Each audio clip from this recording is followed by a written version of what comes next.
Welcome to an all-new live The Ann Lynn Show. Today we welcome Miss Erica.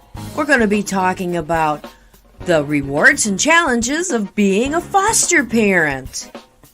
And now, here are Ann and Lynn.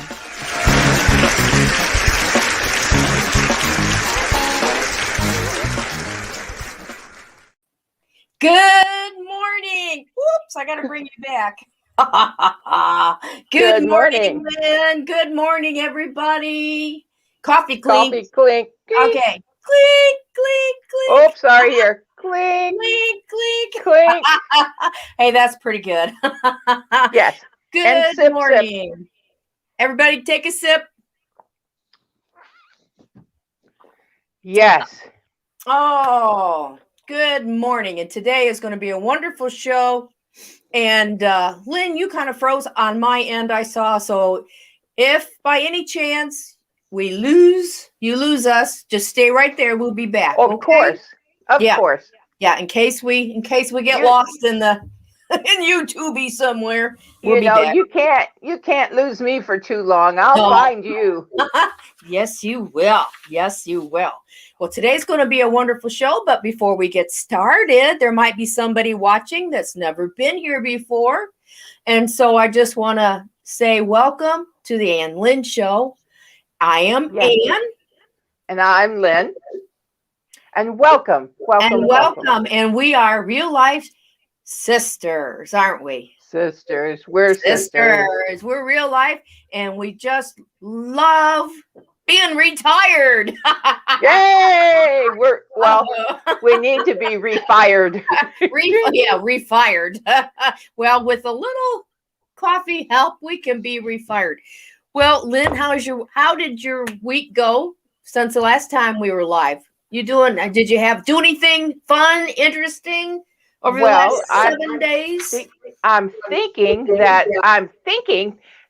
when I left here last Wednesday, I went with our brother to his eye appointment checkup.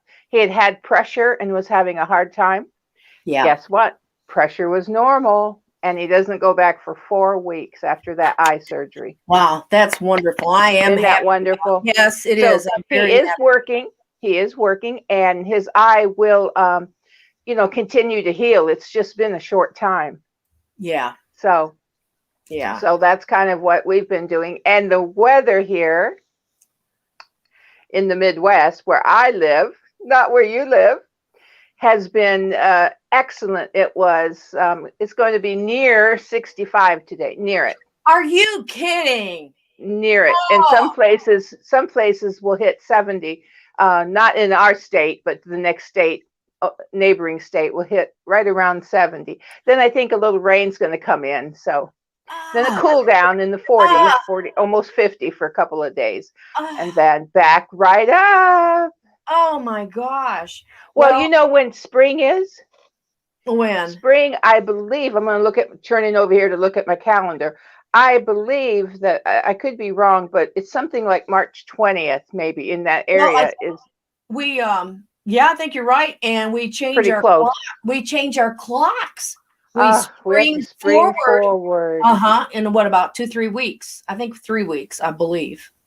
Right. Well, so that's good. That is good. Well, look who all is here today. Oh, right. Go ahead and give a shout out. Oh, I want to shout out to Mama C.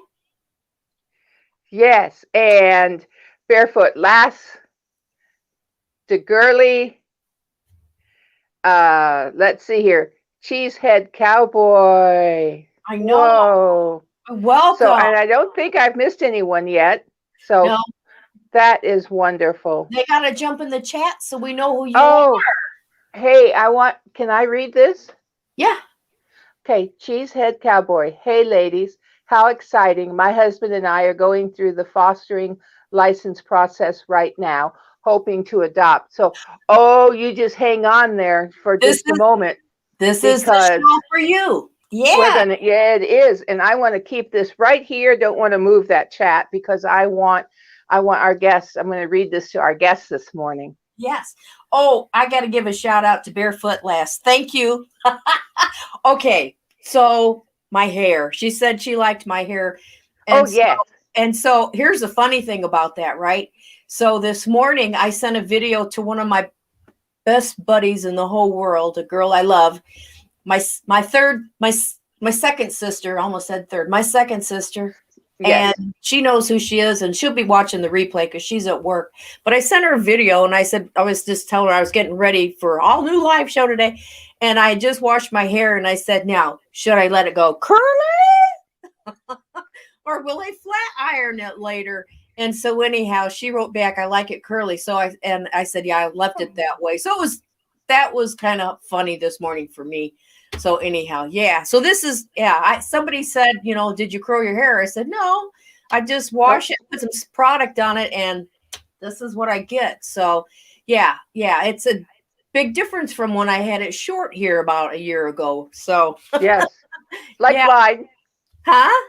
Like mine. Yeah, a little shorter than yours. It's taken a long time to grow out, but it is. I know. Oh, there was something that was so gross a few weeks ago that I showed when Adam was on our show. Do you remember? Here, I sure do. I have to bring this up. I gotta bring this up. Do you remember? Where's it at? This guy? I remember that guy. Yes. That little guy coming out down here. That little guy right there. Yeah. Yeah. So I had been eating my banana, and I had eaten one bite, and I went to take a second bite, and I happened to look down and saw something black in the middle of this banana. And then I got to looking at it, and I saw this little worm that had dried up on the bottom of this banana. Oh, you guys, it grossed me out. I've eaten one banana since, but it was only in with some other fruit that I cut up, and that with my husband shared it. So I'm having a hard time right now eating bananas. But your husband, cameraman, sent me something, Lynn. Where's my picture? I had two of them here. Okay, I may have to run and get. Here's one of them. Okay, so that was the suspicious picture, and I don't know if I can find it real quick. Pooh. And he sent me another one, and he cut it in half. I don't think I can find it. I thought I had them both here. Guess what it was? What? It was an orange worm. Is what I know. I wouldn't go look at it. I wouldn't look at it. Well, if I'm able to find that picture real quick, I've got it somewhere on my laptop, and I thought I had put it in. And so anyhow, but yeah, it was an orange worm. So what's up? What's up with all the worms in our fruit right now? I don't know, but cameraman is here today. He's actually joined us today, which is nice. Is he in the audience? He's in the audience. Oh. So, but when he said, "Hey, come here," found something in my orange. Of course, I didn't run to go see it. Sorry, but I've been making banana bread, but I thoroughly, and when I eat a banana now, I haven't eaten an orange since. Okay. But a banana, I make sure it's nice and fresh and white all the way through.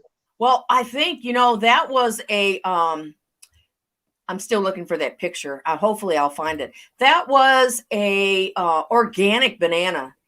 And that's what got me, because it was an organic banana. Well, doesn't that tell you something?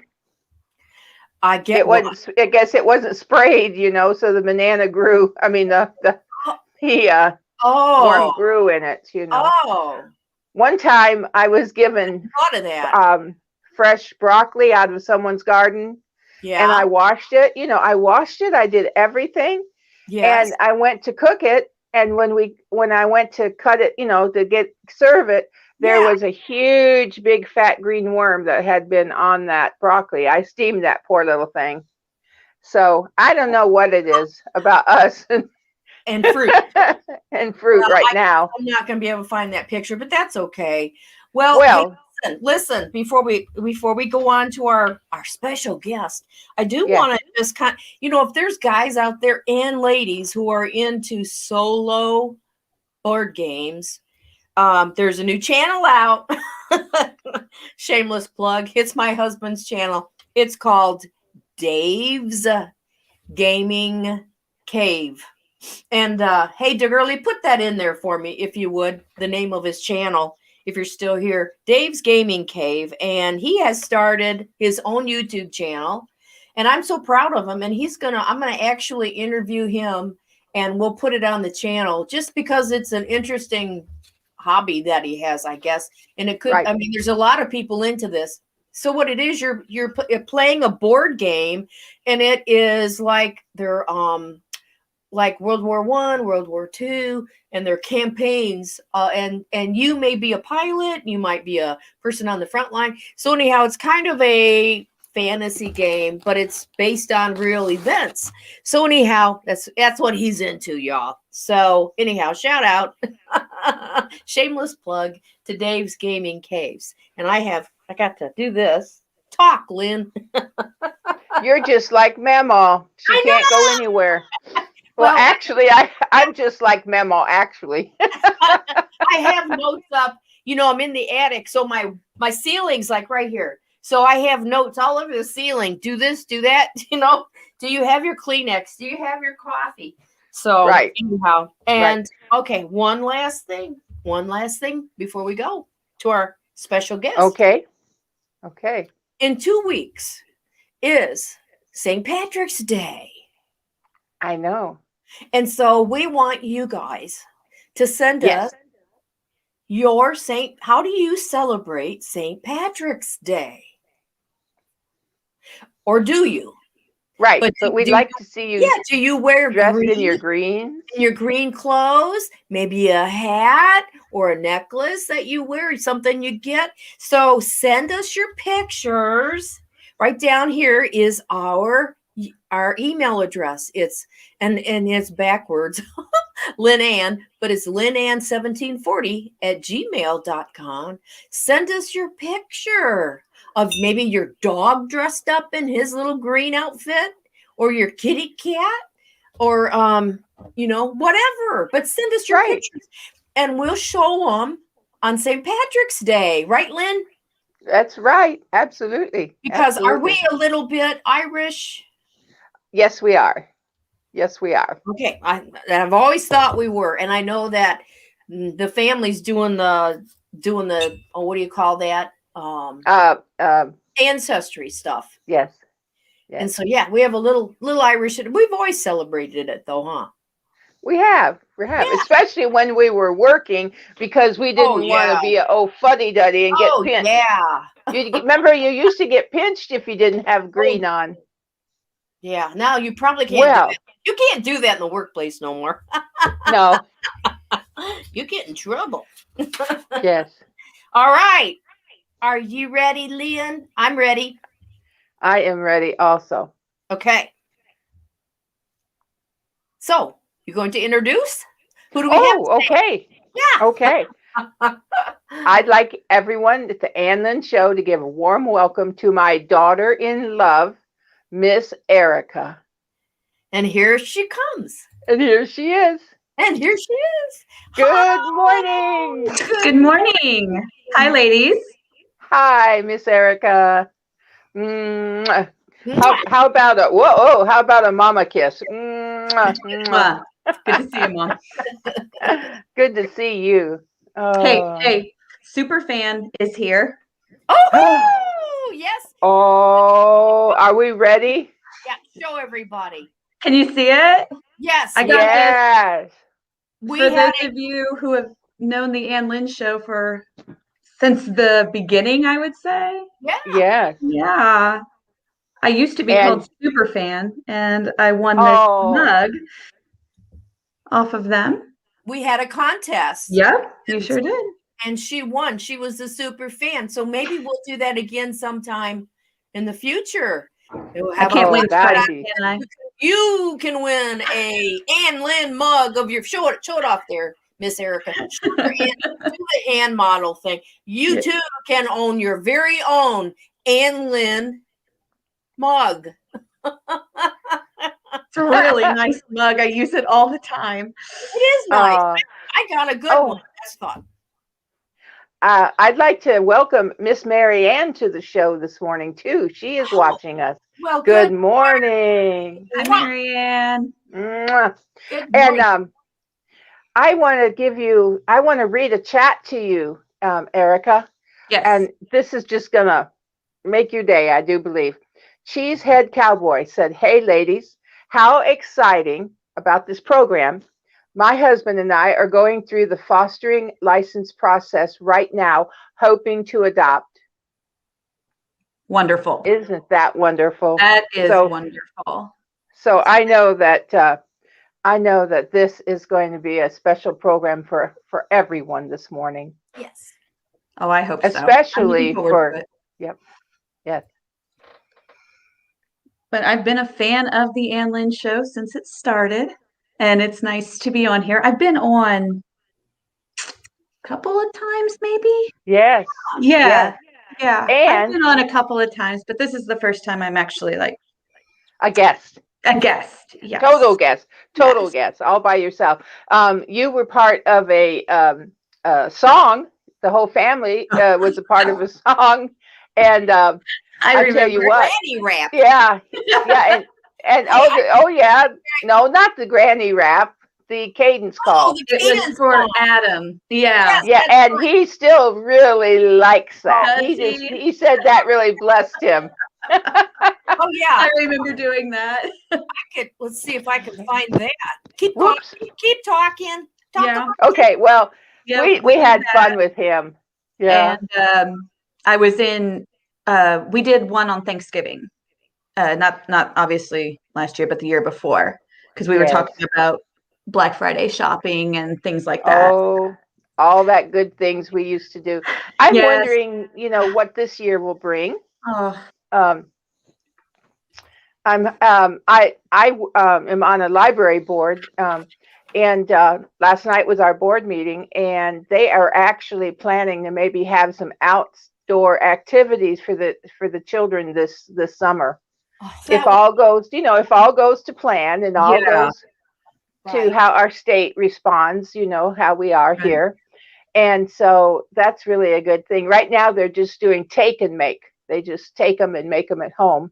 Yep. And so really looking forward to some good, maybe some summer reading program projects, Maybe some normalcy again. Maybe. And it would be great for the children. Yeah, I miss it a lot. It's always been a success at the library summer reading program. Always been a great turnout. I mean, hundreds. So last year, of course, things have been a lot different. So yes. I read this morning where IU and Purdue are actually going to host in-person commencements this spring. And that made me, I was really excited to hear that. A step in the right direction. Let's hope, we can get back together and safely. I was just excited when I read that. I'm ready. I'll just put it that way. I'd be done. Well, I've had my first shot, and I'm ready for my second shot very soon, because the reason is our mother, your grandmother, she's had hers, and when they open up and let down the restrictions and we have visitation again, I want, of course, with mask, I'm sure, but I want to be able to be there and take her out when that eventually opens up. Yes. My mom's just opened up for in-person visits. They've vaccinated everybody in her facility. Yeah. They have in mom's, yes. Now we can't go back into her room or anything like that. We have to go into a special room, and there's only 2 people. I'm going to get used to this camera eventually. There's only 2 people allowed per visit, and it's only for 30 minutes, but we can do it now. So again, another step to being back to normal, some sort of normalcy. Yeah. Well, let's dig into foster care, Miss Erica. Okay. So, I want to know, we want to know your story, why you started this, and so let's dig into that, and you tell us about this. Absolutely. when I was a teenager, I wanted to adopt. That was just kind of my goal. I hadn't really planned on getting married or anything like that. So y'all can laugh now for sure, because that didn't pan out at all. But I was just going to adopt kids. I always felt like that was what I was supposed to do.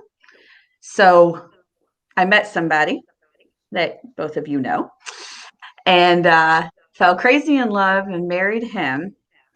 And he had a little bit different of an idea. He wanted to have his own first, and then he would be willing to consider adoption at that point. So I understood. He was very respectful and explained it, and I got it. I did. So the Lord blessed us with a daughter and then a son. And he came to me about 2 years ago, and he said, I'm ready. I'm ready now. He goes, I feel it. This is what we're supposed to be doing. And he knew that it was the right time, that he was ready now. I've been ready for, over 30 years.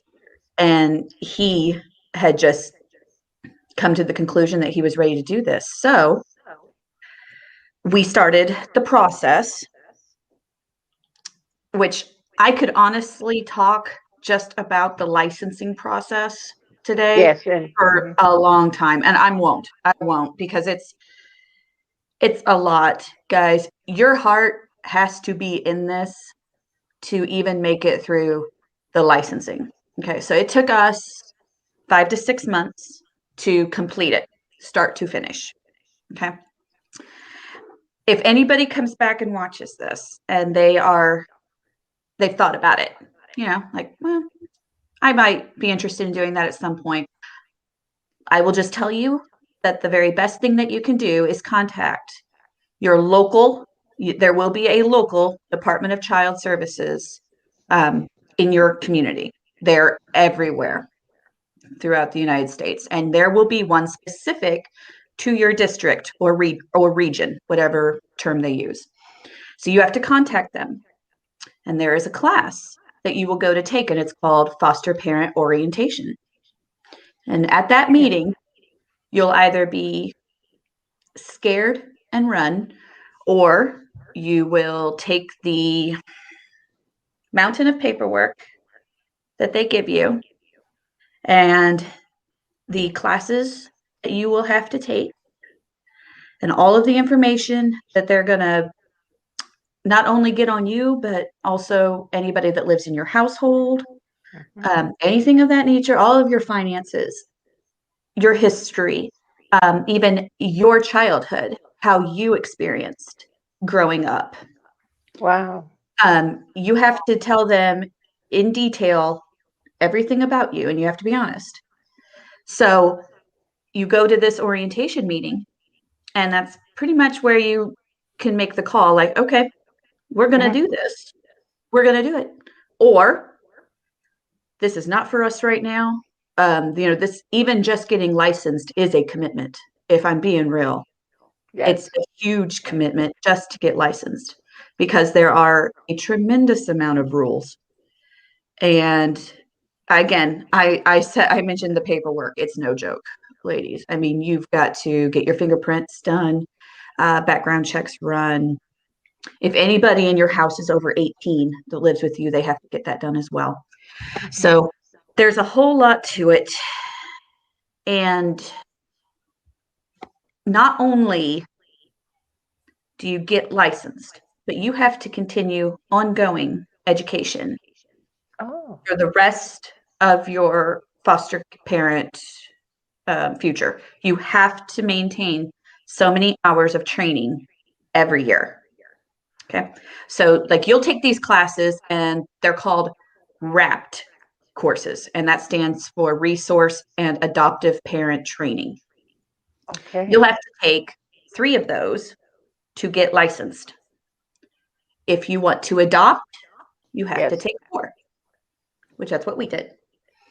We took all 4 classes. And then after that, you get licensed, and then you have to maintain uh, 15, I believe it is 15 or 16 hours every year in specialized training. Mm-hmm. So, if you get a placement that struggles with, maybe has an eating disorder, okay, that would be where you could focus your training, because they offer classes on just about any kind of behavioral issues, emotional issues. They offer trainings on specific, um, it's very sad to say, but foster children issues. They offer specific training in regards to those. So if I can encourage, and you know that you're going to do this, then don't let the orientation class scare you. It's a whole lot. But like me and my husband, we would do a certain amount of pages at a time. We did not sit down and try to get this mountain done all at once. That will burn you out quick. So just go at your pace. Unfortunately, you're going to be at the mercy of the state on how long it actually takes your paperwork to go through. Yes. And what's going on in the world today has not made that any faster. I can tell you that for sure. I can imagine. No, everything is a lot slower. Not that it was ever fast to begin with, mind you, just to be real, but now it's a whole lot longer to get things taken care of. So just giving you a warning. Yep. Okay. Can I I want to read in chat. Cheesehead Cowboys. Yes, we were licensed before and were child specific, but foster mom decided to adopt. We recently moved and have to go through it all again in a completely different process. Right now, we're going into our 3rd month of classes. Yes. Cheesehead Cowboy is absolutely correct. That is right. The process has changed, and it is a different ballgame now completely. The rules, it's, in my opinion, I was not a previous foster parent, but I know previous foster parents, and it is harder now to get licensed. It's a much more strenuous process, in my opinion, than what it used to be. And they do that now because of, unfortunately, you hear the horror stories, and, they just want to make sure that they're putting the best people in these positions, take the best care of these children, and actually keep them safe and help them. Yes, how important. Yes. It's very, because, you do get paid. And that's definitely something that's why they do check your finances. They do, they want to know, okay, if we don't pay them, are they still able to take care of these children? Where's their heart? Yeah. Okay. So that's why they do it. And I understand why they go through the process. And me and my husband were actually very okay with it. We really were. The biological parents that lose their children, they go through a very difficult time when they lose their children. Typically, it's very hard on them.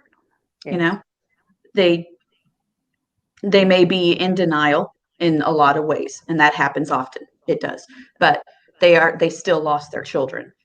Yes. And so does that bring us to the first, our first little slideshow here? Yeah, sure. You can go ahead and put that up. Okay. And I want to say, you have a question. Okay. This is from Mary Ann. Did the classes help prepare you for fostering parenting?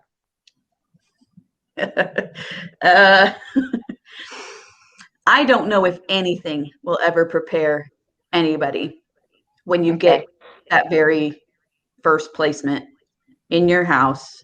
True. Each case is so different. Different. So the classes help. you understand the Department of Child Services and how there's a word I'm looking for that I can't think of, but how the process goes with them. Okay, so Okay. you get the placement, and then there's a court date set very quickly after you get those children, and then you move on to dispositions, and you move on to permanent placement and all these other court things, and you learn about the Department of Child Services in these classes. That's what you learn about. They're not going to give you specific, they try to prepare you, but until you have that child or children, because a lot are in sibling groups, until you have them in your house, Yes. I don't think there's anything that's actually going to prepare you. I just don't. Yeah. Those classes, they did help. They did teach us things. Please don't misunderstand me. They really did. Sure. But to prepare you for taking care of somebody else's children who are struggling with some oftentimes very serious behavioral issues, emotional issues, physical issues, oftentimes, you need to have a strength about you that maybe you didn't know that you ever had. And it comes out real quick when those kids come into your house. And you have to have a lot of patience because they do not change overnight, as none of us do, No. And that's it takes a long time. It really does. But, we have our biological children, and we have 2 foster children living with us currently, and they've been with us for 5.5 months now. And it's been like, I'll just be real, the first 2 months of having a new placement it's I was going to say insanity, but I tried to think of a nicer term. So you go through every emotion that you can think of, is what you're saying. And then you're happy, you're sad, you're upset, you're everything. Well, emotional state must just be you, and then your family emotional must be in turmoil for a while there, right? Is that what? For a while, I say the first 2 months. The first 2 months, not only are you getting used to them, they're getting used to you, and these children come with a whole lot of appointments. So you have therapists, you have doctors, you have behavioral clinicians, you have the people at their schools as well that want to meet with you. You have a whole lot of meetings, and you never know exactly how long you're going to have them. So you feel the need to try to hurry up and get them to the doctors and try to pour into them as much as you possibly can initially, because you just don't know, is a relative going to pop up and get relative placement of them? Are their parents going to, follow the rules and they'll let them get them sooner than later again? You never know. Right. Right.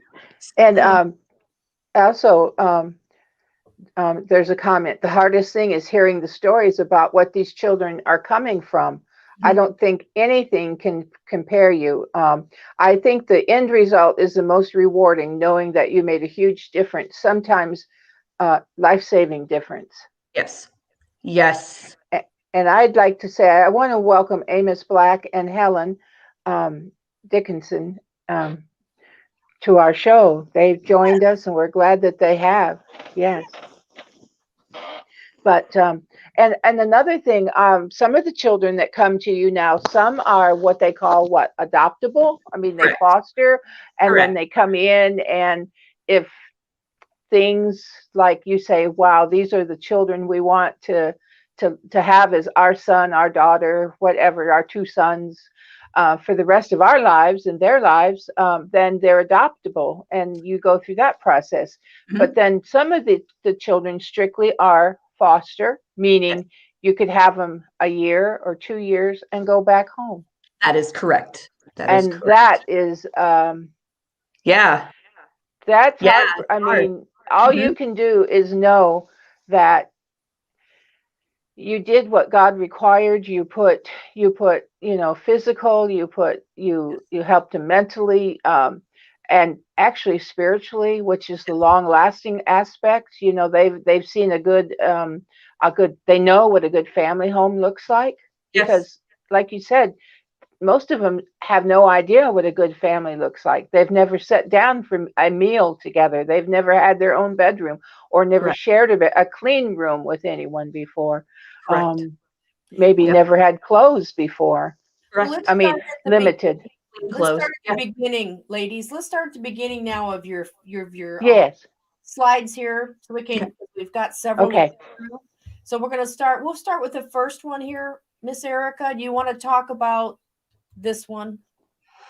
Yes. Okay. So I liked this slide. I thought it I can't see that very well. This is Oh, understanding the foster care system. there we go. I just made it bigger. Okay. So when you start out, this is pretty much the process that you go through. So a report is filed. Okay. And normally there's, possibly a police call or a teacher, somebody at school calls the Department of Child Services hotline. That's what it's called. It's a hotline, and you call to report neglect or abuse, whatever you may be questioning at that time. Even if you don't have solid proof, just maybe a gut feeling, you can call that hotline.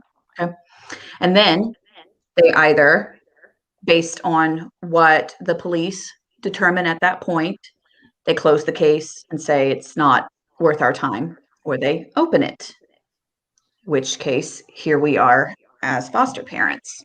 So you have your caseworker. Okay. Now, if you get an emergency placement, that is very different. That is typically, that's a first time removal from their family, and it happened just like that.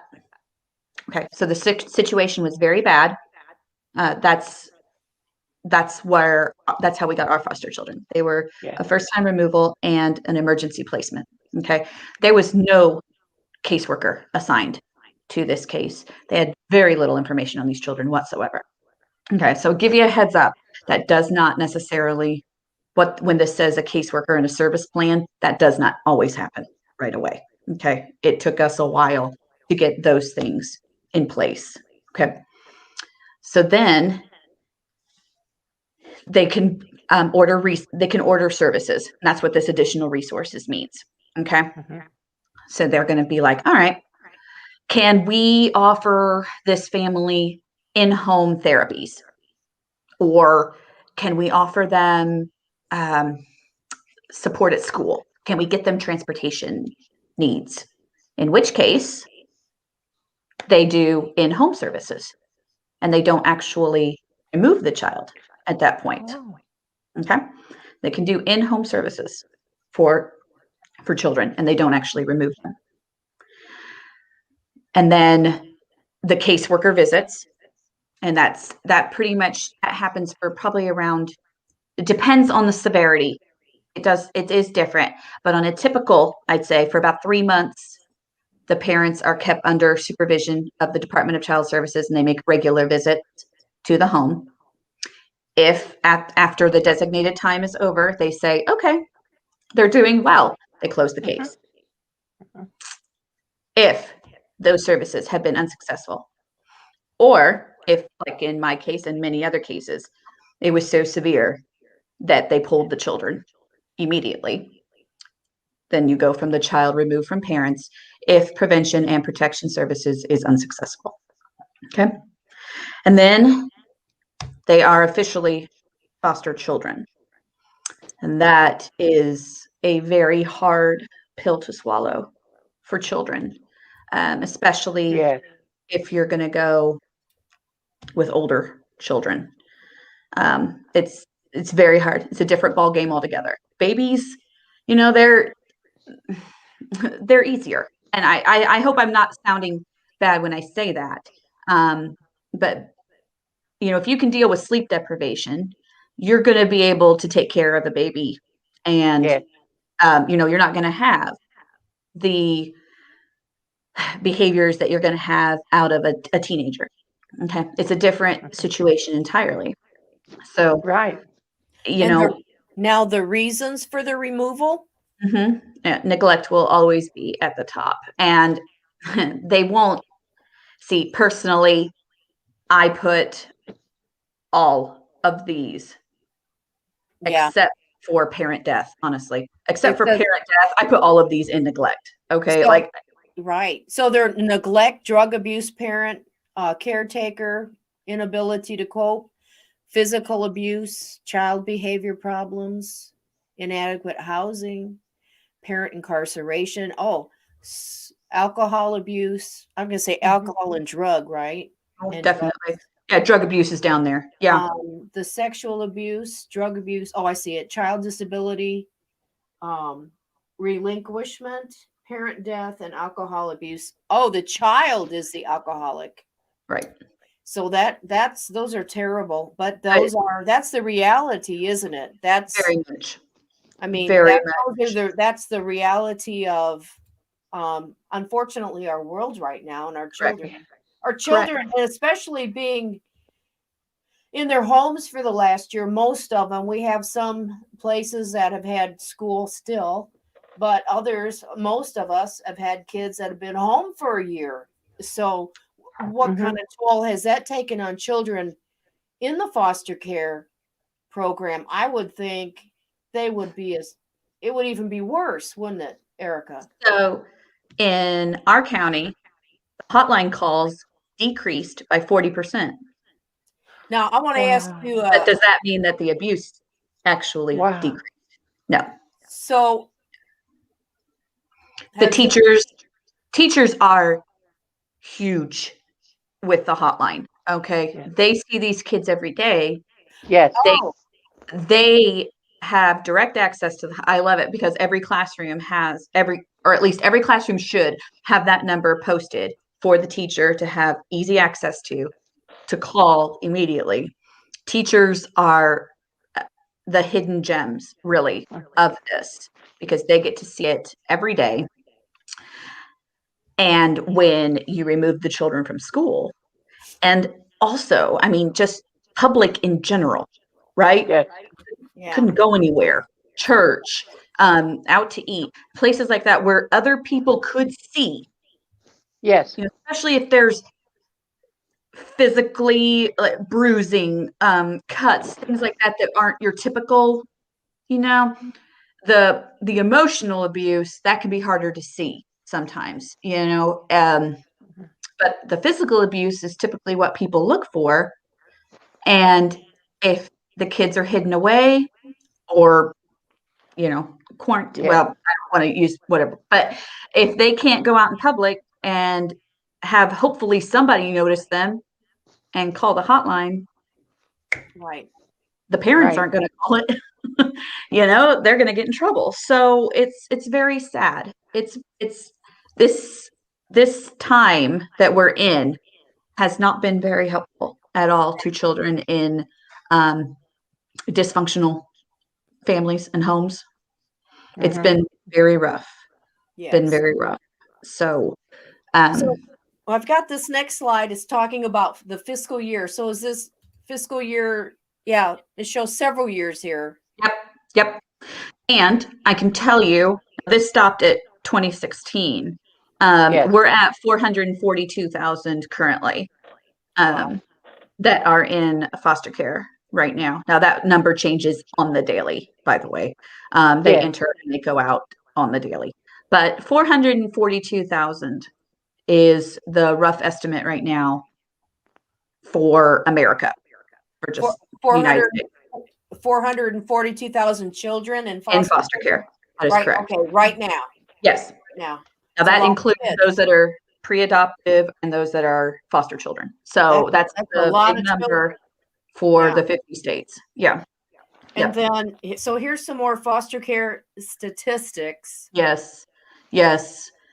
I liked the one here that says 118,000 children and youth in America are waiting to be adopted. So Yes. we know quite a lot about the adoption process with DCS. We know how it goes. We know what you need to do. We've done the interviews.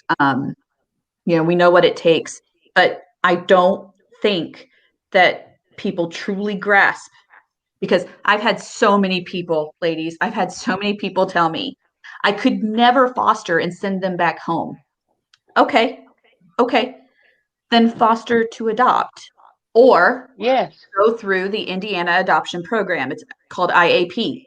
Go directly through the Indiana adoption program, and all you'll be eligible. All you can do is adopt at that point, and you have over 100,000 children.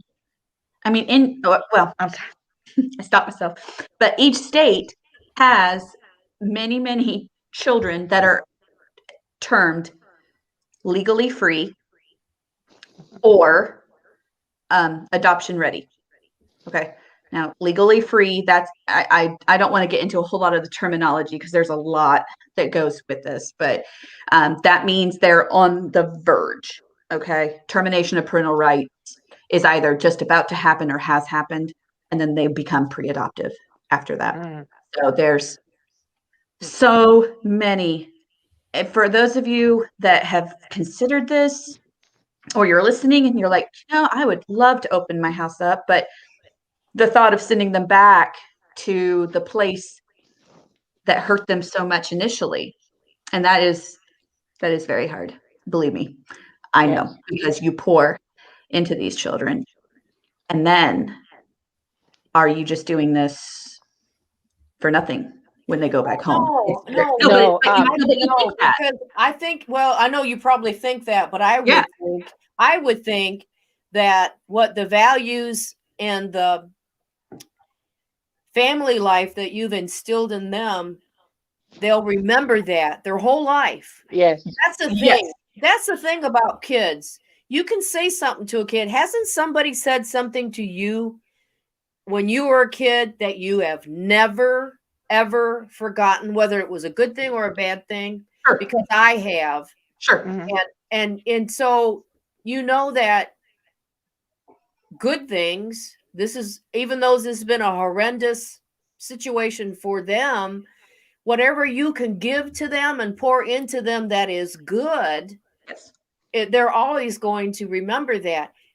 And the Bible even says if you train children in the way they should go, they will never depart from that. Amen. And correct. So I know that whatever you're putting into them, and any good foster parent, that child is going to retain that. Now, it doesn't mean they're not going to have some rough times ahead still. They still need to make their own choices. Yeah, I was going to say, that's what it's all about. They have to decide. It's very frustrating at times. Let me tell you, it's very hard. Yes. But you know what? Oh, I was just going to say, Mary Ann says, it's sad when they can't even get the prevention system. They go directly into foster system. There's no warning. It must be a massive shock to the children. Then cameraman, he says that about your love and your efforts. Sure. Do you see any major changes in them from the time that you started, which would be 5.5 months? That's correct. Yes. So sometimes what I've come to find out through being a foster parent is that all the love in the world cannot fix certain things. Yeah. I'm sorry. It is, we have poured into them. Yes. And it's so hard, guys. We have seen tremendous improvements in certain aspects. Okay. Yes. So their grades, right? They were straight Fs when we got them, but they had only attended school for 4 days, and school had been in session for a month and a half at that point. So again, the neglect, educational neglect plays into this as well. Okay. So, so they had Fs across the board. Okay. So now one of ours is an AB student and only has 2 Bs. So trying to get up to straight A's. And the other one, I think, has a couple of C's and the rest are A's and B's. So, tremendous. Wonderful. That is. And that is wonderful. And they're, this may sound crazy, but I'm going to say it. They look like different children than when we first got Oh them. no, I'm sure they do. I mean, Their outward appearance, they look they've like transformed. completely different children. Mhm. Right. Yeah. Well, for one thing too, they're nourished now. Yes, that is correct. And that's got to have something to do. I mean, just the nourishment. But meantime, I want to ask you this. Meantime, they're not supposed to absolutely go back to the same situation they were in. Aren't the parents or the mother or whoever's involved, the grandmother, whoever has the children, are they taking classes? Are they allegedly taking classes? Are they allegedly trying to improve the home that the kids left? Okay, that is what a specific court date called dispositions is all about. And that is when they bring the parent or guardian, whoever it is that is on trial, into court, and they inform that person of what they have to do to get their children back. And there is a timeline that is given at that point. Okay. Then, so it is court ordered at that, on that court date. If you do this, and this Yes. by this time, we Yes. will discuss trial home visitation at that point. Now, when the parents do not participate, that is when things change a lot in the case. So we're at 5.5 months. At our next court date, which is down the road a little bit, if their guardian does not step up and do what is court ordered, then termination of parental rights will start to be discussed at that point, because after 12 months, they can start discussing that. Now, that is a long process. We can start discussing it at 12 months, but it can easily be another year before termination, because children on average stay at least 1 year and 6 months in foster care. That's an average. So this is a very slow process. Yeah. Right. But it can go faster if the parents put forth the effort and do what the judge tells them to do. Unfortunately, that doesn't happen all the time. Helen says, Miss Erica, I would be the same. I have a friend who fostered twins. She had them for 9 years. When the mother got them back, it broke her heart, ended back in foster care within the year. 9 years. Mm-hmm. Went back to the mother, and then within a year, wound back up in foster care. Oh my goodness, Helen. So I'm sure that there are so many. I know several that have stories been in, like this. Yeah, yes. I know several that have been in for 4 years, and they're not pre-adoptive. They are still foster children. I try very hard to not talk negatively about the biological families, and I would very much encourage people to do that. Right. Even though when you're in my situation, me and my husband's, it's very hard because Well, that's human nature. You want to.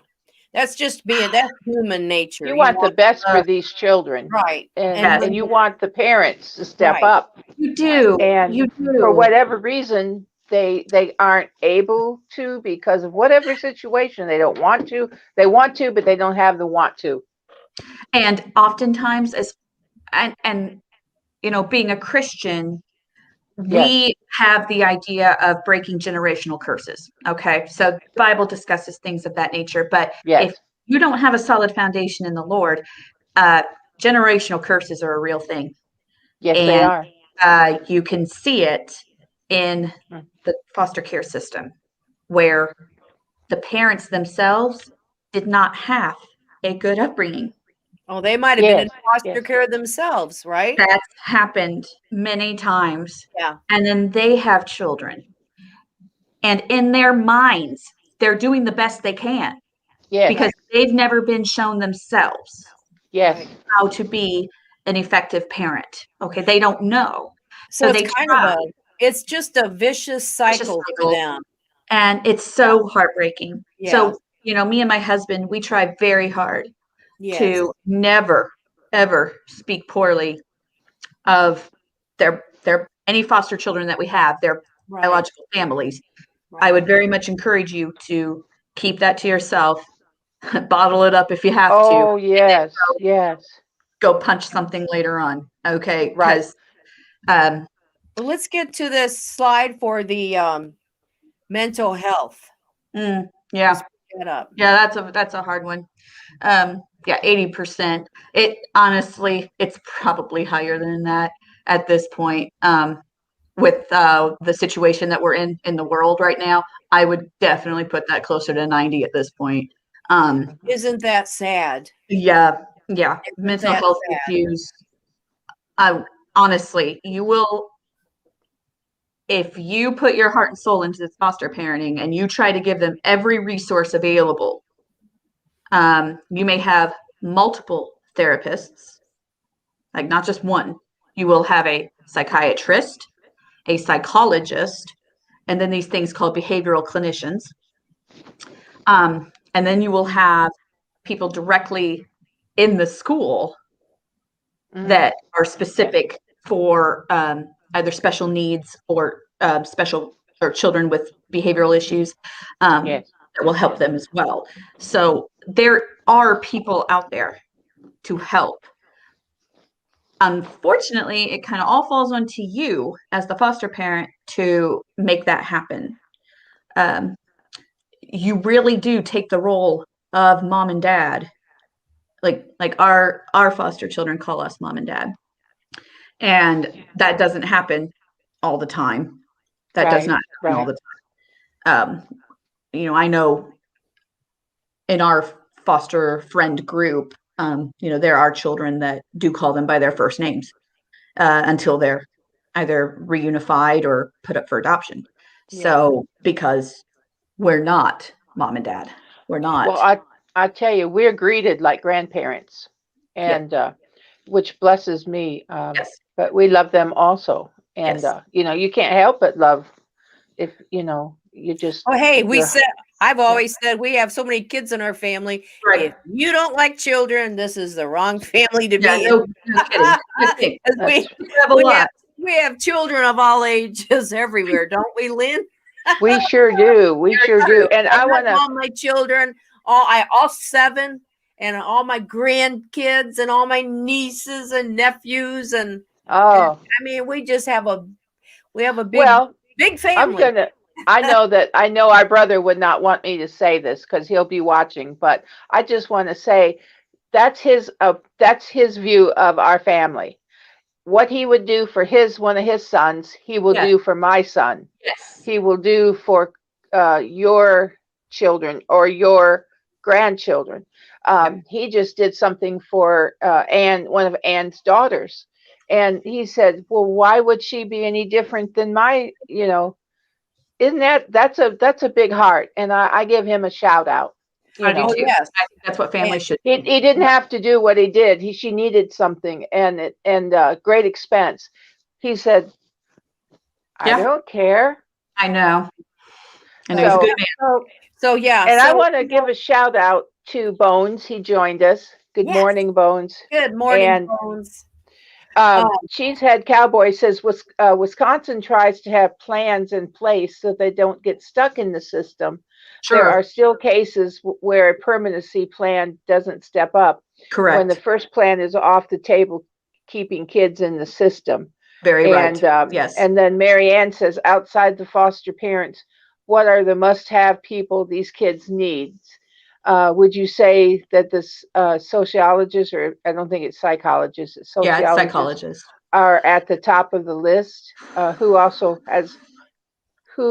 has been the most helpful professional?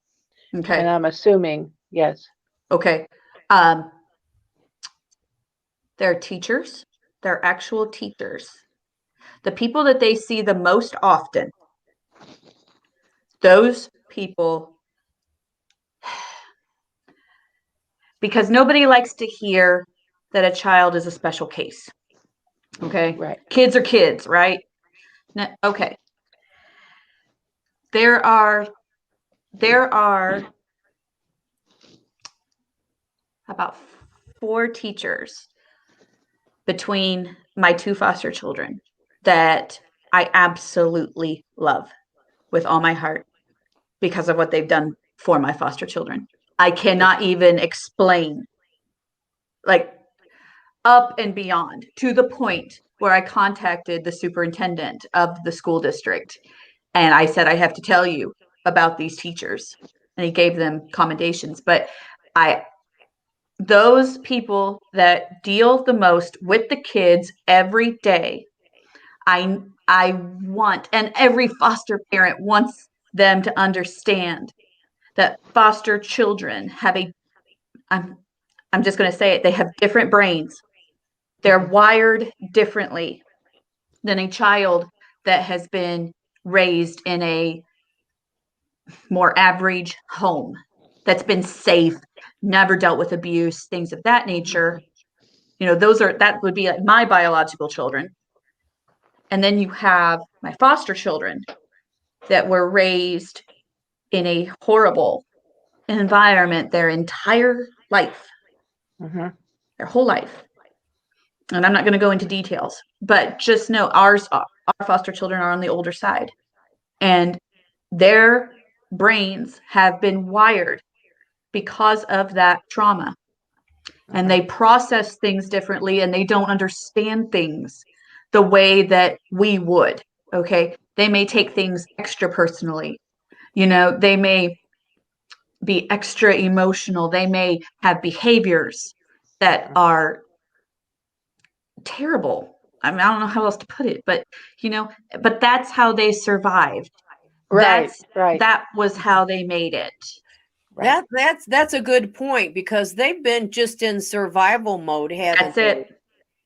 That's it. Think of and this is not a good comparison, okay? But it's the only one I can think of. If you had an animal that you were trying to trap, it would be in survival mode to get away. Yeah. And I would think that these children, they would be so scared and terrified because first of all, they're being torn away from their mom or dad or grandma or whoever that they love, and they don't understand why do they treat me this way? Why do we have to live this way? So all this is going on in their head. So they're scared. They're like a little scared animal, don't know which way to turn. And then they're all of a sudden they're just like scooped up and put over here. Yeah. And it's like, so I can understand why it would take a while for them to decompress. Yes. And it's kind of, and like you need to get into a routine. Yeah, well, and that takes a while. Hey, routine is important for every person. Thank you. But especially agreed. Children. I mean, if you don't have a normal routine, that's just basic 101. They need consistency. They need to know what they can depend on at a certain time. Yes, exactly. Don't we all? Yes, I agree. I think we all need a routine. I think living kind of off the cuff, that can be fun and wild, if you can do. But I think what we really want, I don't know, I'm just saying. No, go ahead. I'm not a professional. I'm just saying from experience and being 64 years old, I want a routine. I want normalcy, and I mean, and like you get up, you do this, you do that. And maybe people think that's boring, but I think that's what we really need. I think that's what we really want and I think that's humans kind of crave that normalcy of routine. Yeah. If what's coming. What's coming. Yeah. Yes. And, I mean, imagine being raised when you never knew what each day held. You didn't know who you were going to be around. You didn't know when the food was going to come. There was no sleep schedule. Nothing. Right. Is mom going to be schizo today, or is she going to be, because I would think that the parent would probably be one day would be real loving and maybe not so much the next. And it's sure. I used to work for somebody like that, and this is way back. But, when I worked in an office, and it was before they took smoking out. Right. So, I mean, our office I was the only like non-smoker in like and she would come and she would be, smoking that cigarette in my face, And she'd either come at me like, I told you not to do that, and then and just really, and then the next day she would come and hug on my shoulder and tell me how much she loved me and depended on me, and I was her right arm girl, and I can't do this without you. And so for months, until I learned her, I mean, I would go home and cry because I needed that job. I was raising little kids alone. But so, I mean, I'm saying, you never knew you're getting psycho lady or you're getting the one that, can't live without you. And I would think the children, that I'm just trying to compare a little bit what I would think. I could be off base, but is that sound familiar? Yeah, for a lot of cases, definitely. Like we were talking about mental illness in the children, mental illness in the parents or the guardians is just as high. Yeah. Yeah.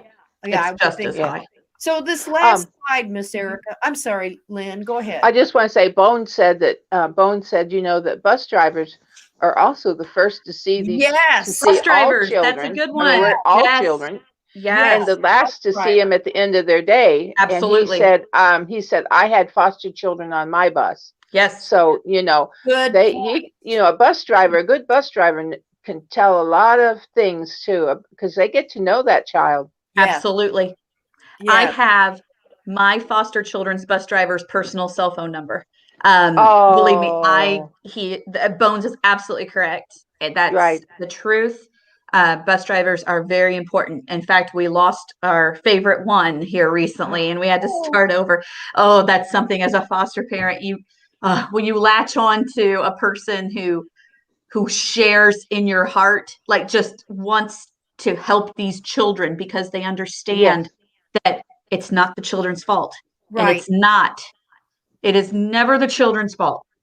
No. And you need to, as long as you have them, try to show them a better way of life, try to show them that they don't have to be like their family. And that sounds terrible, but there's a better way out there. You can go to college. You can go to college. You can get a job. You can get an 8-to-5 job. You can make good money. You can own a house. You can have a car. You can do these things. Right. And we're showing you how.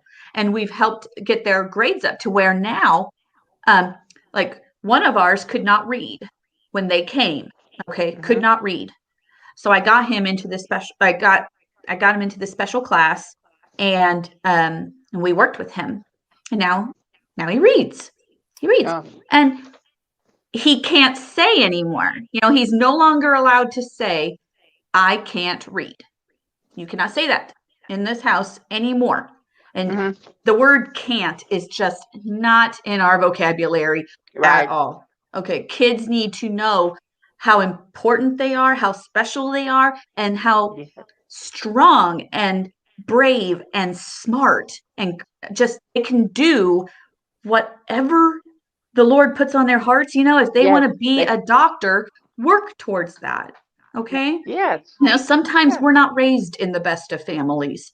I was the first to graduate college in my family. It wasn't something that was done. But when you want something, work for it.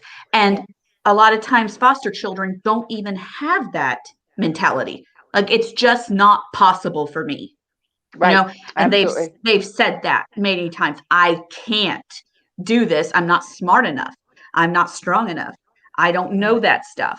We've got them on sporting teams now. I'm a huge sport advocate. Getting them in team sports, or even like band or something like that, where they all have to work together. I am a huge advocate for that with any child, but especially foster children. They need to learn how to work together. Yes. And teamwork. Like when we mention therapies, it's not just therapy with the parents, it's therapy with the siblings as well. There's different therapies across the board, and it's exhausting and frustrating, but I'm telling you, and I can say this honestly, I don't regret it. I do not. I don't regret it. Now, I can look back on the first 2 months. Yeah. I can look back on the first 2 months, and I don't want to remember everything that we dealt with on those first 2 months. I don't. Okay. It wasn't Right. It was bad. There was a lot of really hard things. Yes.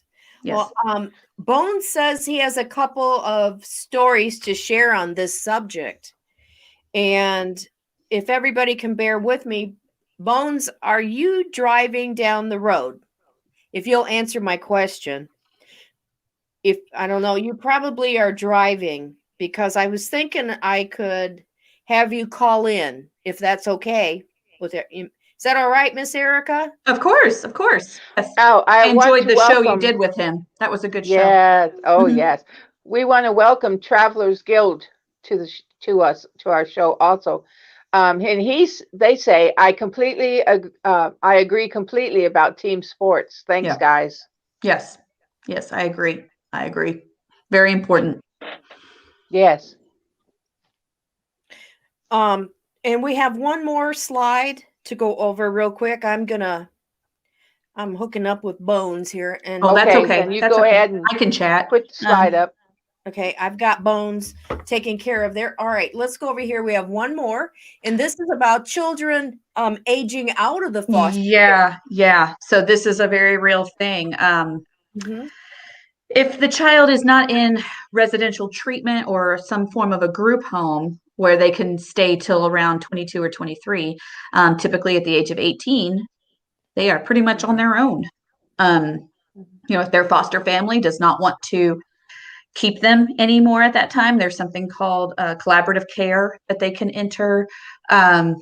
There are there's different things, but being real, the kids are kind of on their own. So, we were talking about college, most children, would enjoy going to college. Like most kids will say, yeah, I want to go to college when I graduate high school. That's just what you do, right? Okay. But only about 3% who age out will earn a college degree. And that's that mentality that we were talking about. I just can't do it. I can't do it. I'm not smart enough. I've never been trained on how to be a student. That's what we're working on with ours is how do you be a student? They've never had to do it. 1 in 4 won't graduate from high school. That's a very real thing. That one's hard for me because they're in foster care. So where's the foster parents? What's going on? Like, get them graduated from high school.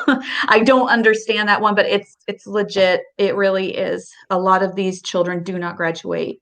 Some run away. Some what's the word?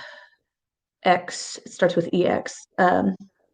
They release themselves from their family. There's a Oh, yes, I know what you mean. I know.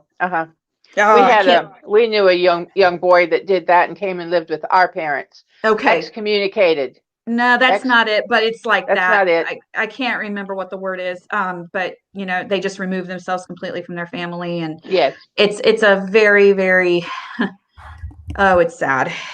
But emancipated.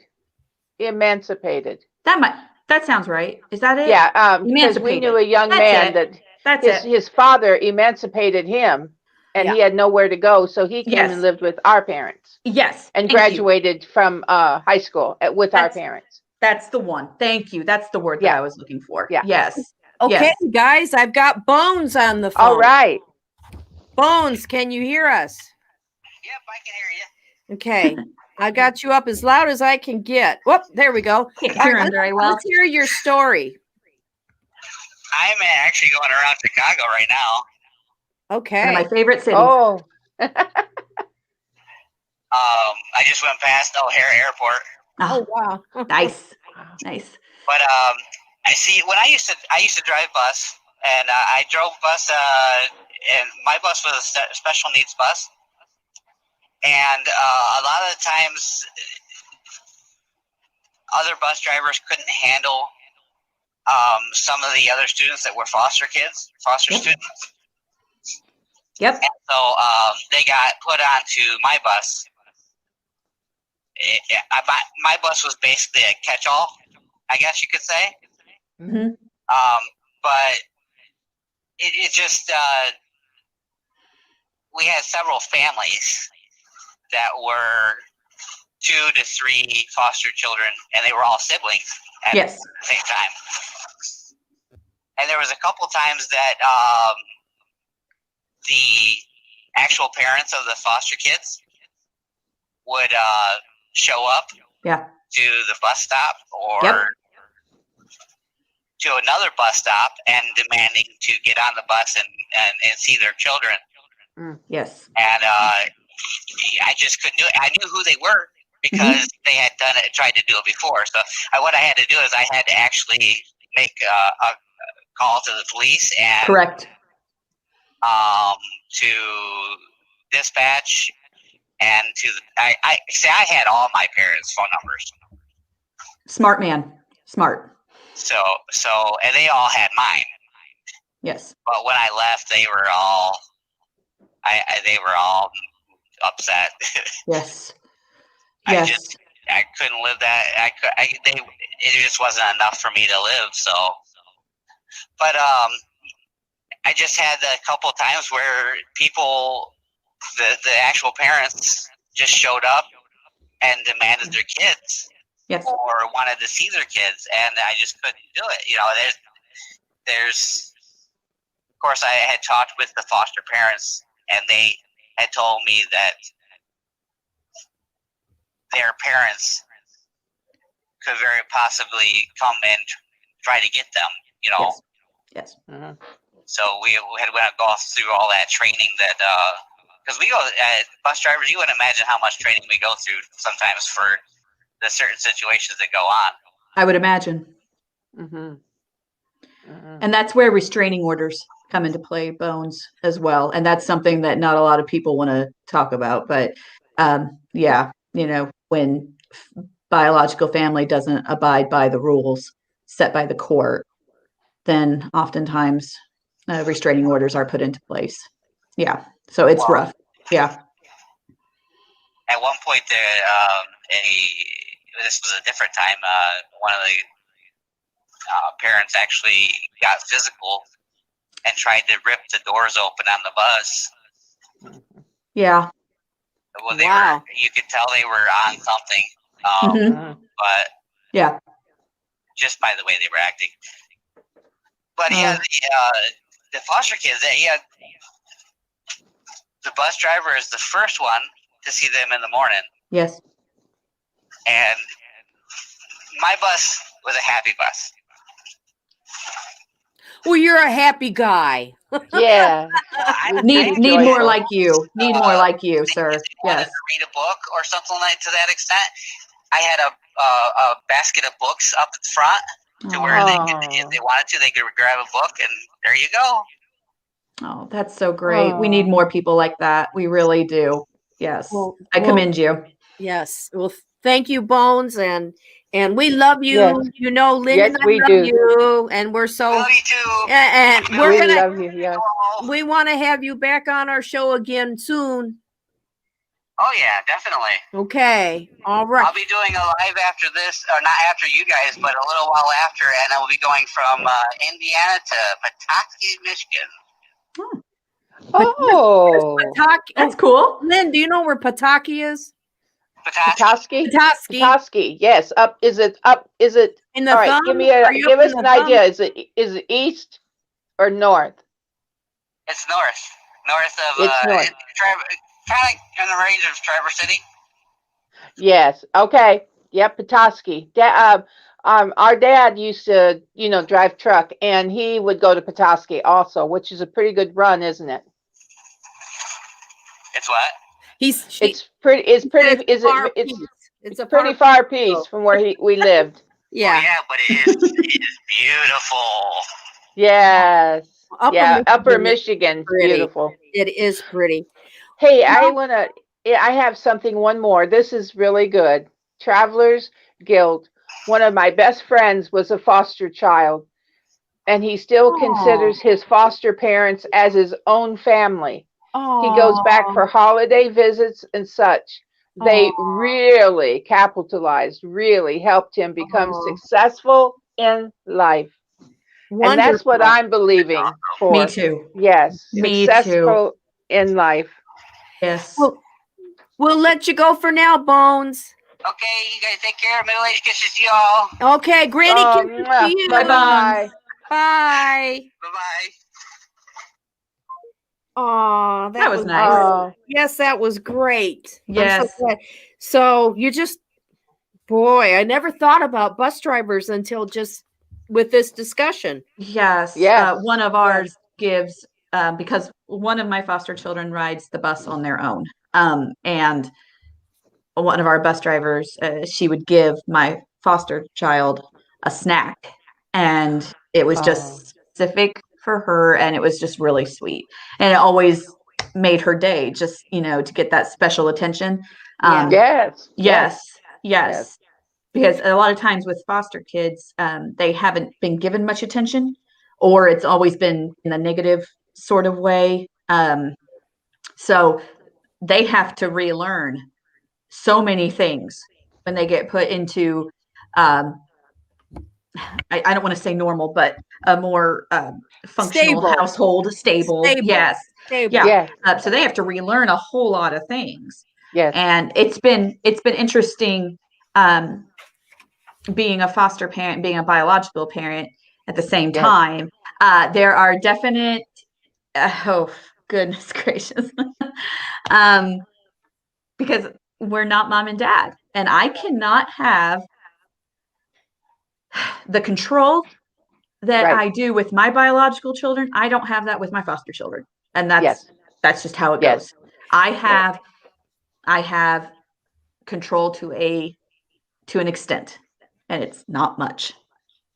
Well, so we've heard a So- lot about the challenges of being a foster parent. I mean, which are many. Yes. Many. So, what are But- some of the rewards? Yes. I think for us, God has given us glimpses of little hopeful moments along this path, especially just in the nick of time when you're about ready to get on your phone and call the case manager and say, come pick them up. I can't do this anymore. Which that will happen. That will happen. You will hit moments like that where you've reached your limit and you just can't take it. But in those instances, God always came through with just these small little blips of, hey, there, you did something there. They would Yes. never have done that when they first came to your house. Now look at what they're doing. Right. They were able to communicate with you. I got a phone call just yesterday from one of my foster children. And I remember, gosh, it was the first month that we had them. And I got a phone call and I said, hello. And on the other end, because they had called from the school and I didn't know who it was. And all I heard was, hi. And I went, Uh-oh. Uh-oh. went, hello. And then there was just nothing, right? Okay. They didn't even know how to communicate. There was no form of communication with our foster children, pretty much. They had no clue how to do it. So I had to train how to talk to somebody on a phone. And, with their ages, you would never expect that you would need to do that. But I got a call from that same foster child yesterday. And the phone conversation lasted about maybe 20 seconds. And they communicated to me every single detail that I needed to know. And we handled everything in about 20 seconds. And it was done. And we said, I love you at the end, and hung up. And the Lord reminded me right then of that first conversation that I had with this foster child on the phone. Yep. And he said, look now. And most people wouldn't even notice anything like that. And you can see the changes in ours on the outside. That's easy to notice. Okay. Yes. But up here is where you're going to fight the most. And when you start to see changes in how they deal with things, how they cope with things, being on the camera was a really big issue for my fosters. Okay. And with e-learning, you have to do a whole lot of Zoom calls. So I about pulled out my hair. Oh, I didn't know what to do. I was like, just be on the Zoom call. It's no big deal. But to them, this was a huge problem. And with the weather that we had last week, we had 4 days of e-learning. And between me and my sister, because we have my 4 children and they were all e-learning, and that's a lot for one person. So my sister is amazing, and she stepped up and helped me, and we split the kids, and she took 2 and I took 2. And oh my gosh, they just sat and did their Zoom calls, and there was no fight. There was no fight. So it's starting to register. You see all these changes, and that's when you start to see light. Yeah. You're in a dark tunnel for the most part initially. For those first 2 months, it is so hard, guys. It's really hard, depending on the behaviors that you're dealing with. Okay. Some kids aren't as hard. They're not. For my family, the ones that we had, this was very trying, very, very hard. Well, but now you see these glimpses of improvement, and honestly, there's been leaps of improvement in 5.5 months. Huge. So those are what keep you going. And then you start to see this light at the end of the tunnel, and you don't know how this is going to end up. And that's the unknown is what will drive you the most crazy with foster parenting, is you never know. Right. You could get a call and have those kids, if a relative shows up and they've passed everything for the home study, and they can 24 hours and those kids are gone. So you never know how it's going to end up. And that's really hard to deal with, especially when you like to be in control. Hello, present. And you don't have that luxury with being a foster parent. And that's really tough. Like Helen's friend, she said she tried to adopt, those children. Yes. And she would always turn up and stop it. And, so she's referring to the parent. Right. Okay. Right. You just have that. She always, stopped those twins from being adopted. So it's all about reunification. And that is what DCS will preach to you unendingly, is it's all about reunification. Okay, let me ask you one thing we didn't cover was adoption. So adoptability. So are these kids adoptable? Not mine. Okay. What makes them not? What's the difference between a foster care and an adoptable child? Termination of parental right. As in, mom and dad are no longer in the picture. Okay. Or grandma and grandpa are no longer in the picture, or whatever guardian it is, has been court order. It is written in stone now. No more rights to these children. So they have to agree to that. No, not all the time. No, it's court ordered. Oh, no. Court ordered. It can be voluntary or involuntary, and most of the time it is involuntary. Okay. Like you said, Erica, right now it's 5.5 months. And so in about another 4.5 months, if she's not showing compliance in any way, it can go to the court. But you said it could still take another year after that. Absolutely. For her to be involuntarily the children involuntarily taken away. That is correct. So you have no idea at the end of 2 years if they're still with you. If they're still with you, you would still like Helen's friend had these children for 9 years. That's wow. You don't hear of that number very often. That's pretty crazy. But I'm just saying, so you still are in that limbo, because let's just say your heart is at the point where you want to adopt these children. And I'm sure that happens to foster parents. They go, this is a good fit for us, whatever, correct? Or maybe they're not a good fit, so that doesn't come up. But, I'm sure that a lot of foster parents can put themselves in that trauma themselves, wanting to already adopt these children who are unadoptable. Yes. So I'm, like, you've got to be aware, don't you, of the situation. You do. and that you're here.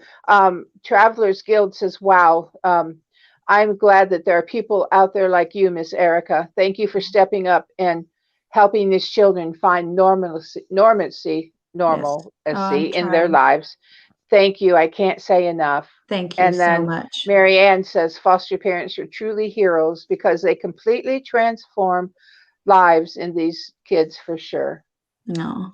And Yeah, I agree. and I would say, I love Marianne. you're planting, I know, I do too. but She's you're my daughter in planting, love. but you're planting seeds, right? Yes. Yes. And And and you, and they're going to come to fruition. So I believe that. I they're pray gonna, that yes, every day. yeah, I you're do too. I planting have seeds hope. in their lives. Yes. I'll tell you what, these children greet me like Yes. there's love in there. Yes. There is love in there. And Yes. love never fails. Right. The love of God will never fail those children. Correct. So, I mean, it's not like they're all like, when we visited recently, of Mhm. course, my grandson, he blessed me out of my socks. He ran to me first and hugged and greeted me. But boy, right then, here all three came. And when we left, you weren't right there when we left, but we met out in the hallway, Mhm.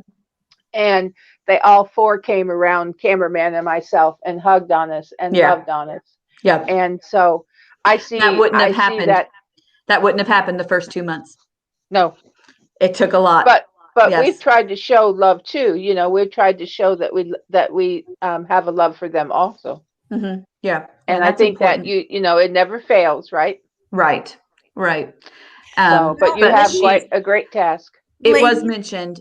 Somebody mentioned it, and they said, "Oh, it was you, Mom." You mentioned how sometimes they click and sometimes they don't, and Yes, that's a real part of foster parenting. Don't beat absolutely. yourself up. Don't. I can speak from experience. Don't beat yourself up if you get a foster kid Yeah, and it doesn't go like this. Okay. absolutely. It goes like Absolutely. this. Yeah. Okay. It happens. It happens. yeah. Yes, It's hard when absolutely. it's hard when there's a sibling group and one blends and one doesn't. Right. And Oh, definitely. it is very, very hard. But just as an encouragement, again, speaking from experience, don't beat yourself up because not all of these children are going to just become a part of your family, or for that matter, want to become a part of your family. Okay. It doesn't happen all the time. So a lot of kids want to go back home. Can As I give one more dysfunctional and update? Oh, messed as sure it they is, do. they want to go back home because that's home and that's mom and dad, and they home. want it. That's what they know, and they want to Yes, go back there. And you'll never be mom and absolutely. dad. So No, it's and tough. meantime, it's tough on you, but It is. but It is but you've had the training, I mean, you're actually aware mentally of what you need to very. do, And I know and you exactly. don't you Yes. don't try to make a false attachment. Like what I mean No. is, oh, I'm going to No. adopt this child, because the Nope. child's saying, I'm Do going that. home. So Don't you have to ever respect mention that. adoption to a kid that has no desire to be adopted. Just don't talk Correct, about it, correct. honestly. No, don't go in with that. Until termination of parental rights is in the bag, don't even bring it up. Well, Don't do even it. at that point, they're still going to want their parent. Yep, and that's when it gets really, really tricky. Yeah, Correct. that's when it gets I really hard. I want to give one more update from Helen. Her friend Rosie got the twins when they were 3 months old until 9 years, 1 week.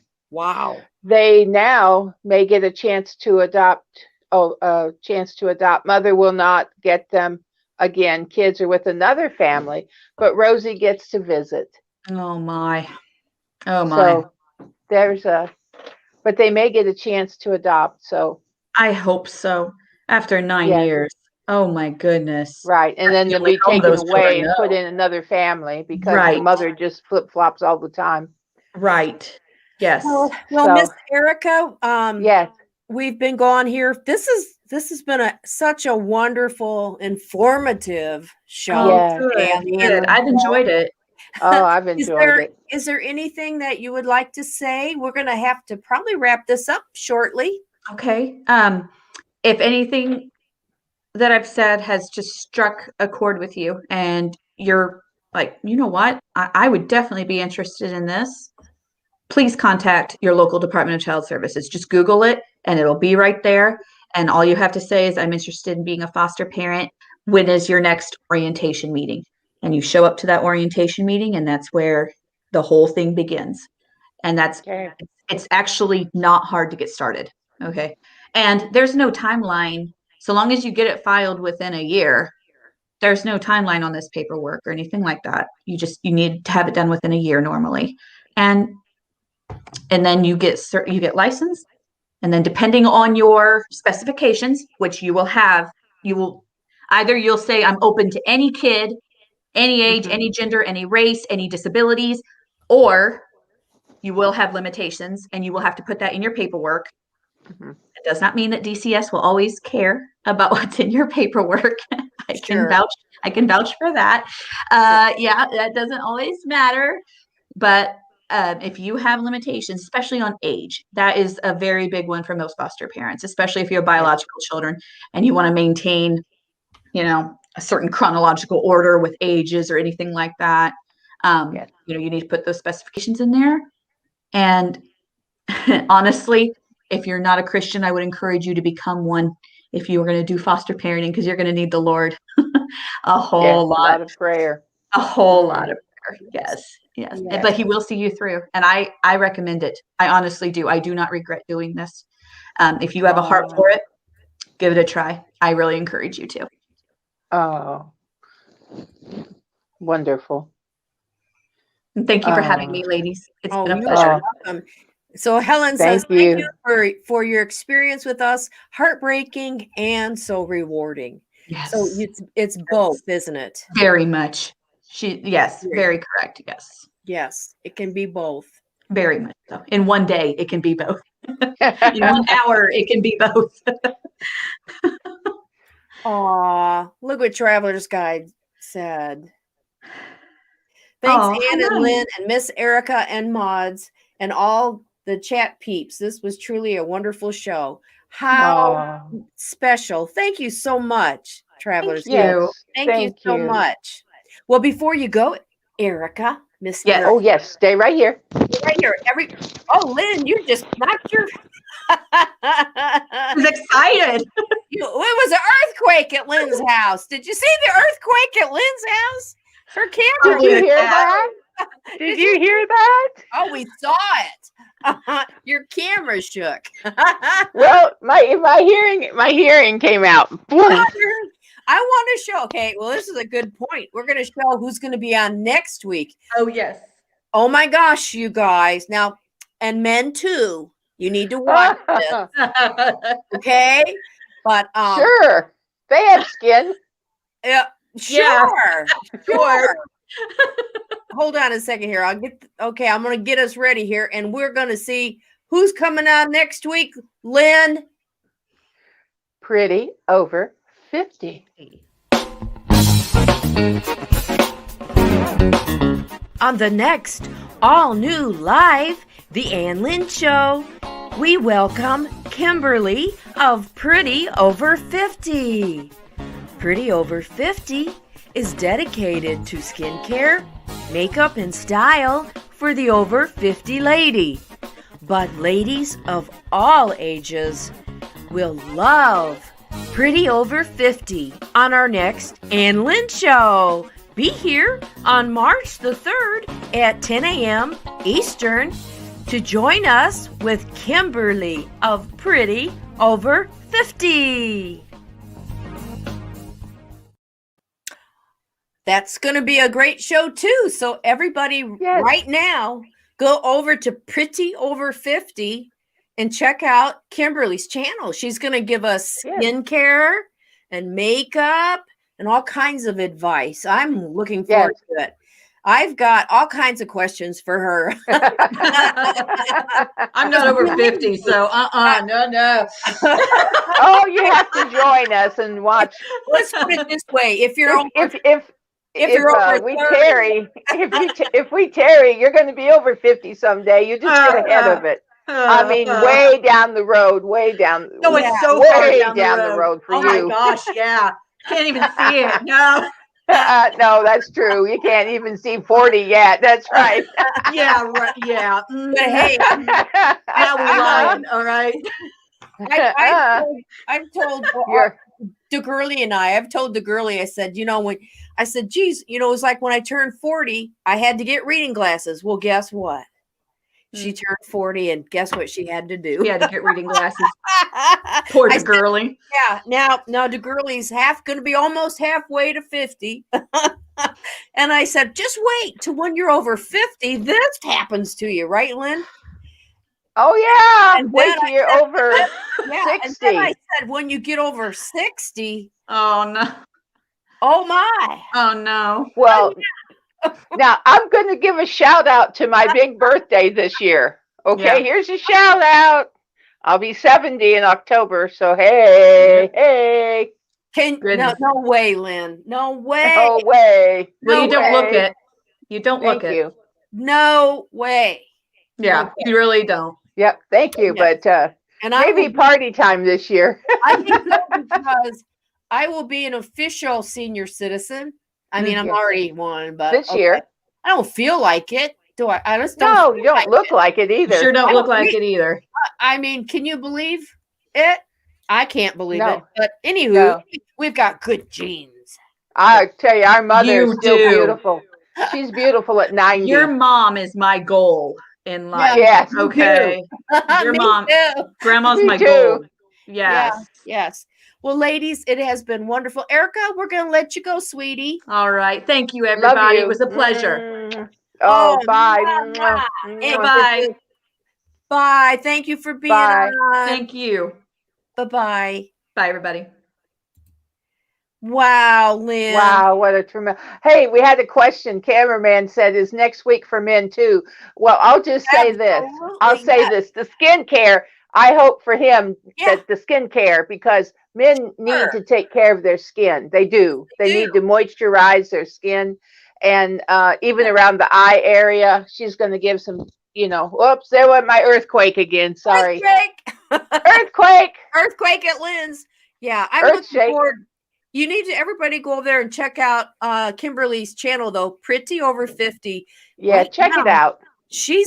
She has 131,000 subscribers. Woo! So she's going to really give us some good tips. We're blessed to have her come in, as we Yes, are we each are. of our guests. We Yes, we are. love each of our guests. And, Oh. we're going to have Ari_55 soon, and homesteading in the heartland. Well, here, and I'll tell you who's coming up. yeah, tell us some of them coming up. Okay, coming up. So we know next week is Kimberly from Pretty Over 50. And the following week, we have Shannon with Homestead in the Heartland. Go check her channel out. Homeland in the Heartland. And then Homesteading in the heartland. Homestead in the Heartland. Yes, Homestead in the Heartland. And then after that, we are going to celebrate St. Patrick's Day. Just the two of us. Just the two of us. Unless we can talk somebody else into coming on with us. We would love to have someone come in, maybe be dressed a little bit like St. Patrick's Day and be crazy and wild with us. If you're kind of a crazy and wild person. But meantime, send your pictures in. Send your pictures in of you donned in your of your dog dressed up, or yourself dressed up for St. Patty's Day, or yourself. We want pictures of you that we can share. Come on, y'all. So send them. Let's see. I gotta put Where is our address again? Can you put it here? Put our address up? All right, right there. Send us pictures of yourself in your best St. Patty's Day outfit at lynn1740@gmail.com. Yes. And we would like to share your picture on the 17th. And then on March 24th, we have Ari55. Yes, and he is I'm going to say a Renaissance man. He's a retired train engineer, photographer, musician. It's going to be real fun also. A true Renaissance man is what I'm going to call. So if you'd like to be one of our guests, please drop Ann a line. Yeah, that's it. Ann a line at our Gmail. Yes. Yep. Or if you need prayer or you have a comment, leave it in the when we leave here, leave it in the comment section. Or they can And we'll email a prayer request. Email it. Yes, a prayer request. Make sure you check out Monday through Friday through the Ann Lynn Show. Check out God's Promises for You. And you've just been it's just been such a blessing to wake up every morning and tune in and turn on God's Promises for You. I sure thank you. Well, you're welcome. And it blesses me. I said a long time ago, it's kind of it's something that I needed to do for myself, which is read a scripture every day. And so I'm kind of doing it. It's kind of selfish, but I'm hoping that I can help other people too, you know. And, it blesses me, and I know it blesses a lot of people. Well, it's good to have an encouraging word every day. And so anyhow, with that, we are going to say goodbye to our Ann Lynn family. Lynn and I love each and every one of you. And that's not just a shallow statement. We mean it, don't we, Lynn? We do. We definitely mean it. And it's hard to say, I miss you. Boy, I miss you from, I get to tune into your channel, some of you that have channels. Yes. And I get to watch you there and be with you. But I enjoy it. A lot of peeps out there don't have channels, and they come in and join us. And it's just a blessing to see their names, isn't it? Yeah, go by in the chat. And when you're not here, we miss you. We miss you. Yeah. There's a lot of people I haven't seen yet today, but maybe they'll catch the replay, right? That's right. Well, anyway, are we going to give some granny kisses? Yes, give us a thumbs up. Yep. Okay, all right. And we love you, and we will see you next week right here, same time. Granny kisses, Lynn? Yes, granny kisses. Okay, ready? 1, 2, 3. We love you. Bye, everybody. Have a great day.